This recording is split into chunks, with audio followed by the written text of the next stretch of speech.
जय श्री गणेश। नमस्कार, मैं आचार्य संजय द्विवेदी। मेरे समस्त प्रबुद्ध दर्शकों का मेरे चैनल पर हार्दिक स्वागत है। आज मैं कर्क राशि का अप्रैल माह का मासिक राशि लेकर आपके सम्मुख उपस्थित हूं। अप्रैल माह कर्क राशि के जातकों के लिए किस प्रकार का होगा, किस प्रकार के लाभ मिलेंगे, कौन सा भाव अत्यंत प्रबल हो रहा है, कहां पर आप कितना लाभ ले पाएंगे, भाग्य का कितना साथ मिलेगा, कार्य क्षेत्र कितना प्रबल होगा तथा कहां पर आपको सावधान रहना होगा, संपूर्ण विश्लेषण मैं पूर्ण तर्क के साथ करने जा रहा हूं। प्रिय दर्शकों, ये राशिफल आपके चंद्र राशि पर आधारित है। जिन जातकों का कर्क लग्न है उनको भी राशिफल अवश्य देखना चाहिए। अप्रैल माह के प्रारंभ में जो ग्रहों की स्थितियां वो इस प्रकार होंगी। लग्न में ही चंद्रमा होंगे, चतुर्थ भाव में केतु का गोचर होगा, आपके अष्टम भाव में शनिदेव होंगे, आपके नवम भाव में गुरुदेव बृहस्पति होंगे जहां पर सूर्यदेव का गोचर भी चल रहा होगा, आपके दसम भाव में राहु होंगे, यहां पर बुध होंगे तथा यहां पर शुक्राचार्य का गोचर चल रहा होगा। आपके एकादश भाव में जहां पर वृषभ राशि वहां पर किसी ग्रह का गोचर नहीं तथा द्वादश भाव में मंगल का गोचर चल रहा होगा। ये संपूर्ण ग्रही स्थितियां हैं। इसके पश्चात 6 अप्रैल को शुक्राचार्य का राशि परिवर्तन होगा। शुक्राचार्य दसम भाव से निकलकर अपनी ही राशि में लाभ भाव में प्रवेश करेंगे। इसके पश्चात 14 अप्रैल को सूर्यदेव का राशि परिवर्तन आपके नवम भाव से आपके दसम भाव में हो जाएगा तथा इसी माह में ही इस माह का तथा इस वर्ष का सबसे बड़ा परिवर्तन गुरुदेव बृहस्पति का हो रहा है, क्योंकि 22 अप्रैल को आपके नवम भाव से निकलकर आपके दसम भाव में प्रवेश कर जाएंगे। प्रारंभिक समय में चंद्रमा का गोचर लग्न में है जो कि लग्नेश है, तो लग्नेश का लग्न में होना कहीं ना कहीं आपके लिए एक अत्यंत प्रबल स्थिति दर्शा रहा है। यहां पर गुरुदेव का सीधा प्रभाव आपकी लग्न पर है। प्रारंभिक समय से ही गजकेसरी का बनना आपके लग्न को प्रबलता दे रहा है, आपके प्रभाव को बढ़ा रहा है, आपके ज्ञान को बढ़ा रहा है। आप निश्चित रूप से सफल इस माह में रहने वाले, बहुत अच्छा धन का लाभ लेने वाले। प्रारंभिक समय से ही प्रबल रूप से धनकारक स्थितियां बन रही। इसके पश्चात जो धन भाव के स्वामी हैं उनका गुरुदेव बृहस्पति के साथ होना, गुरुदेव बृहस्पति के साथ ही साथ लग्न के साथ संबंध बनना निश्चित रूप से आपके कार्य क्षेत्र में प्रबलता देगा, आपके धन के क्षेत्र को प्रबल करेगा, आपके परिवार के भाव को प्रबल करेगा। आपकी वाणी अत्यंत सरल होगी, आप बहुत मृदुभाषी भी होंगे, यहां पर आप बहुत व्यवहारिक भी होंगे।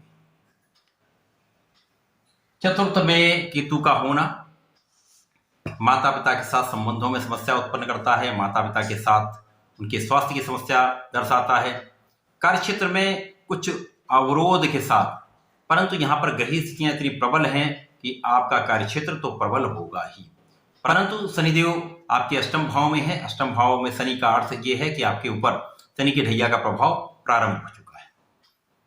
जब ढैया का प्रारंभ होता तो निश्चित रूप से संघर्ष बढ़ जाता है, समस्याएं बढ़ जाती हैं, अवरोध बढ़ जाते हैं तथा कार्य क्षेत्र में राहु का होना निश्चित रूप से आपके कार्य क्षेत्र में तो कहीं ना कहीं अवरोध दे ही रहा है, समस्या कर ही रहा है। लग्नेश अच्छी स्थिति में है, परंतु राहु के साथ वर्तमान में गजकेसरी भी बन रहा है, परंतु लग्न पर राहु का भी प्रभाव है, तो मन तो तनाव में रहेगा, कुछ क्रोध की मात्रा भी बढ़ सकती है। तो यहां पर आप अपने को नियंत्रण में रखें। क्रोध पर नियंत्रण रखेंगे तो निश्चित रूप से आप बहुत प्रभुत्वशाली भी होंगे, बहुत सामर्थ्यवान भी होंगे। शनिदेव जो आपके अष्टम में है, यहां पर ढैया तो आरंभ होगी, परंतु कहीं ना कहीं आपके अध्यात्म में वृद्धि करेंगे, आपके विशिष्ट ज्ञान में वृद्धि होगी। आपके कार्यक्षेत्र में जो अवरोध आ रहा है राहु के प्रभाव पर, राहु के स्थान पर, राहु पर शनिदेव का प्रभाव, इस कारण से आपके उच्चाधिकारियों के साथ सामंजस्य नहीं बन पाएगा। व्यापार में है तो कहीं ना कहीं आपके जिन लोगों के साथ व्यापार करते हैं, जिन लोगों से आप संबंधित हैं, उनके बीच में मतभेद तथा धन में स्थिरता ना मिल पाना, ये बड़ी समस्या आती है। धन कहीं ना कहीं अवरुद्ध हो जाता है, ये समस्या आती है। अपने उच्चाधिकारियों का पूर्ण सहयोग नहीं प्राप्त हो पाता है, सहयोग नहीं मिल पाता है। शनिदेव का प्रभाव आपके द्वितीय भाव पर भी है, तो कहीं ना कहीं पारिवारिक संबंधों में एक विच्छेद की स्थिति, परंतु यहां पारिवारिक संपत्ति का भाव प्रबल हो जाएगा। परिवार में वृद्धि का योग दिखता है। शनि का प्रभाव आपके पंचम पर भी है, तो निश्चित रूप से संतान की प्राप्ति का योग, संतान से सुख का योग तथा आपके शिक्षा में आपको सफलता अवश्य मिले। प्रेम संबंधों के लिए समय बिल्कुल भी अच्छा नहीं। गुरुदेव जो आपके भाग्य के स्वामी हैं, भाग्य में है, गुरुदेव आपके लिए अत्यंत कारक भी है। कर्क राशि गुरुदेव की उच्च राशि भी है। गुरुदेव का प्रभाव निश्चित रूप से आपको बहुत समस्याओं से बचा भी रहा है। गुरुदेव नवम भाव में है, भाग्य की वृद्धि कर रहे हैं। वर्तमान में सूर्य के साथ गोचर आपके धन के भाव की वृद्धि कर रहा है, आपका लाभ का भाव बढ़ रहा है, आपके क्षमता में वृद्धि हो रही है। गुरुदेव का प्रभाव आपके लग्न को प्रबलता भी दे रहा है, आपके परिश्रम को भी बढ़ा रहा है, साथ ही साथ कहीं ना कहीं इसका प्रभाव आपके पंचम को भी प्रबलता दे रहा है। तो शिक्षा ज्ञान का भाव अत्यंत प्रबल शिक्षा के क्षेत्र में है, तो बहुत अच्छा लाभ लेंगे, पदोन्नति का योग बनेगा, आप सफल अवश्य होंगे। संतान की प्राप्ति का जैसे योग बन रहा है, निश्चित रूप से संतान प्राप्ति का योग, संतान सुख का योग 100% है। दसम भाव जहां पर कुछ समस्याएं भी हैं, कुछ अच्छाइयां भी हैं। राहु दसम भाव में कहीं ना कहीं अच्छा फल देते हैं। कार्य क्षेत्र चलता रहता है, वहां पर विच्छेदन की स्थिति नहीं आती, परंतु यहां पर अप डाउन अवश्य आते हैं, समस्याएं अवश्य आती हैं, अवरोध निश्चित रूप से आते हैं। यहां पर लगातार आपके साथ कहीं ना कुछ अवरोध आता रहेगा। वर्तमान में बुध भी है, शुक्र भी है, शुक्र जो कि लाभ के स्वामी है, तथा यहां पर आपके सुख के भी स्वामी है। सुखेश लाभेश का दसम भाव में राहु के साथ होना, दूषित हो जाना समस्याग्रस्त करता है।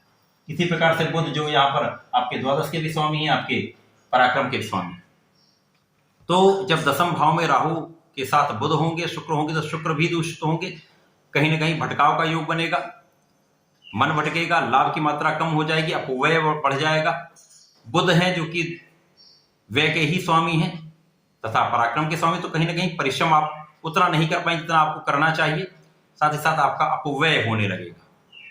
जड़ योग बनेगा, सही समय पर यदि आप निर्णय नहीं ले पाएंगे, निर्णय में देरी होगी अथवा सही निर्णय नहीं ले पाएंगे, तो निश्चित रूप से ये कहीं ना कहीं आपके कार्यक्षेत्र में कुछ समस्या उत्पन्न कर सकता है। वाणी में कठोरता आ जाती है, परंतु यहां पर गुरुदेव का प्रभाव आपके लग्न पर आपको बैलेंस कर रहे हैं, बहुत संतुलित हो रहा है भाव यहां पर। इसके पश्चात 6 अप्रैल को शुक्राचार्य का परिवर्तन आपकी राशि में हो जाएगा। अब ये स्थिति आपके लिए बहुत अच्छी होने वाली है, क्योंकि शुक्राचार्य स्वयं की राशि में जाएंगे, आय के लाभ के भाव में जाएंगे, एकादश भाव में पहुंचेंगे, तो निश्चित रूप से मालव्य योग का निर्माण होगा। ये मालव्य योग कर्क राशि के जातकों के अद्भुत होने वाला है, क्योंकि यहां पर आपका लाभ बहुत बढ़ जाएगा। शिक्षा ज्ञान से लाभ, शिक्षा से लाभ, अपने कार्यक्षेत्र से लाभ, निश्चित रूप से यह समय आपके बहुत अनुकूल होने वाला है। इसके पश्चात शुक्राचार्य जो आकर्षण के कारक हैं, सुख संपदा के कारक हैं, आपके सुख भाव के स्वामी हैं, भूमि भवन वाहन के कारक हैं, बड़ी गाड़ी बड़े वाहन के कारक हैं, तो जब वो लाभ भाव में जाएंगे तो निश्चित रूप से इन सभी चीजों का भाव अत्यंत प्रबल हो जाएगा, आपके लिए इनका योग बन जाएगा। संपत्ति का योग प्रबल होगा, सुखों का योग प्रबल होगा, वाहन का योग प्रबल होगा, तो निश्चित रूप से इस समय में आपके लिए सुखों का उपभोग करने का समय है, सुखों को उपार्जन करने का समय है। बहुत अच्छा यहाँ पर परिवर्तन हो रहा है। इसके पश्चात 14 अप्रैल को सूर्य जो कि आपके 9वें भाव से निकलकर आपके 10वें भाव में प्रवेश कर जाएंगे। अब सूर्य अपनी उच्च राशि में प्रवेश कर जाएंगे। सूर्य उच्च राशि में भी होंगे, कर्क राशि के लिए कारक भी हैं, धन भाव के स्वामी, तथा यहाँ पर ये दिग्बली भी होंगे। तो यहाँ पर बहुत प्रबल रूप से कई राजयोगों का लाभ कर्क राशि के जातकों को मिलने वाला है। यद्यपि यहाँ पर ग्रहण योग भी होगा, राहु के साथ जड़ योग भी होगा, राहु के साथ ग्रहण योग भी होगा, परंतु राजा तो राजा है, राजा के एक प्रबल आभामंडल होता है। ये शक्ति जो राजा की होती है, नेतृत्व करने की क्षमता, सामर्थ्य जो होता है, वो बहुत प्रबल हो जाएगा। अपनी उच्च राशि में होंगे तो नेतृत्व की क्षमता भी बढ़ेगी, लोगों से अच्छे से डील भी कर पाएंगे, सबको लीड भी कर पाएंगे। तो जो क्वालिटी होती है सिंह राशि के जातकों की, सूर्य की राशि, बहुत प्रबल रूप से यहाँ कार्य क्षमता आपकी बढ़ जाएगी, कार्य क्षेत्र अत्यंत प्रबल हो जाएगा। यद्यपि यहाँ पीठ पीछे लोग आपको कहीं ना कहीं डिगाने का प्रयत्न करेंगे, कहीं ना कहीं आपके आत्मविश्वास को, आत्मबल को ये छीन करने का प्रयास करेंगे, पीठ पीछे आपके षड्यंत्र भी करने का प्रयास करेंगे, परंतु कोई कुछ कर नहीं पाएगा। यदा कदा कुछ डिस्टर्बेंस होगा, कुछ मानसिक द्वंद्व होंगे, यहाँ पर कुछ मानसिक कष्ट हो सकता है, कुछ तनाव हो सकता है, परंतु 100% आप सफल अवश्य हो। इसके पश्चात इस वर्ष का सबसे बड़ा परिवर्तन गुरुदेव बृहस्पति का, जो लंबी अवधि तक किसी राशि में गोचर करते हैं। अब गुरुदेव का जब परिवर्तन कर्क राशि के लिए, जो उनकी उच्च राशि है, जब केंद्र के भाव में हो जाएगा, जो कि सबसे प्रबल लाभ देने वाला भाव है, वहां पर ये सूर्य के साथ में होंगे, बुध के साथ में होंगे, राहु के साथ में। तो बहुत सारे यहाँ पर राजयोगों का निर्माण होगा, कुछ दोषों का भी निर्माण होगा। तो सब प्रकार से यहाँ पर एक ऐसी स्थिति बन रही जो बहुत लाभकारी भी है, कहीं कुछ कष्टकारी भी। गुरु बुध का कुशाग्र योग बन जाएगा, गुरु सूर्य का महाराजयोग का निर्माण होगा, शासन सत्ता का योग बनेगा। प्रबल रूप से आप ज्ञानवान हो जाएंगे, सामर्थ्यवान हो जाएंगे। यहाँ पर जड़ योग तो बन ही रहा है, साथ ही साथ ग्रहण योग भी होगा तथा यहाँ चांडाल योग भी बनेगा, जो नकारात्मक प्रभाव देगा। परंतु जैसा कि ज्योतिषी सूत्र है कि राहु छाया है, अब यहां पर गुरु पहुंचेंगे तो गुरु की छाया के अनुसार ही कार्य करेगा। तो बहुत कुछ इसका परिवर्तन गुरु के अनुसार फल देने वाला हो जाएगा। इसका बहुत कुछ गुण सूर्य के प्रकार का हो जाएगा। जब सूर्य के साथ राहु का प्रभाव होता है, ग्रहण अवश्य होता है, लेकिन ग्रहण का प्रभाव तभी सबसे कठिन फल देता है, सबसे कठिन, सबसे नकारात्मक प्रभाव तब देता है जब राहु और सूर्य के बीच में अंशों का अंतर न्यून हो जाता है, अथवा किसी भी ग्रह के बीच में अंशों का अंतर जब न्यून होने लगता है, तब उस नकारात्मकता का प्रभाव पड़ता है अथवा सकारात्मकता का प्रभाव सबसे उच्च स्तर का तभी पड़ता है। राहु के साथ सूर्य होंगे तो सूर्य शासन सत्ता के कारक है, प्रजातंत्र, राजतंत्र के कारक है, नेतृत्व के कारक है। राहु कूटनीति का कारक है, तो बहुत बड़ा कूटनीतिज्ञ बना देता है, बहुत बड़ा राजनीतिज्ञ बना देता है, बहुत बड़ा शासन सत्ता को डील करने वाला बना देता है, किसी भी प्रकार से अपने कार्य को सफल करने वाला बना देता है। यहां पर गुरुदेव भी हैं तो कोई नकारात्मक कार्य से आप लाभ नहीं लेने वाले, लेकिन दिमाग जो होगा बहुत कुशाग्र भी होगा, बहुत बड़ा कूटनीतिज्ञ भी होगा। तो इस समय में सर्वश्रेष्ठ लाभ लेने वाला समय, आपका दशम भाव अत्यंत प्रबल हो जाएगा।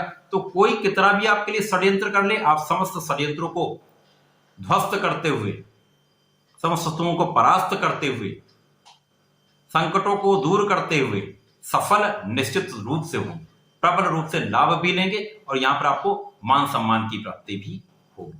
अब धन के स्वामी के साथ हैं तो धन भी आपको प्रबल रूप से मिलेगा। अब राहु है, अचानक बहुत विस्तृत लाभ देता है, विस्तृत धन भी देगा, कहीं विस्तृत तनाव भी देगा, परंतु निश्चित रूप से यहां बहुत बड़ा विशाल धन लाभ, शासन सत्ता का लाभ, पद का लाभ तथा सफलता 100% मिले। तो ये माह आपके लिए अत्यंत श्रेष्ठ फल देने वाला है।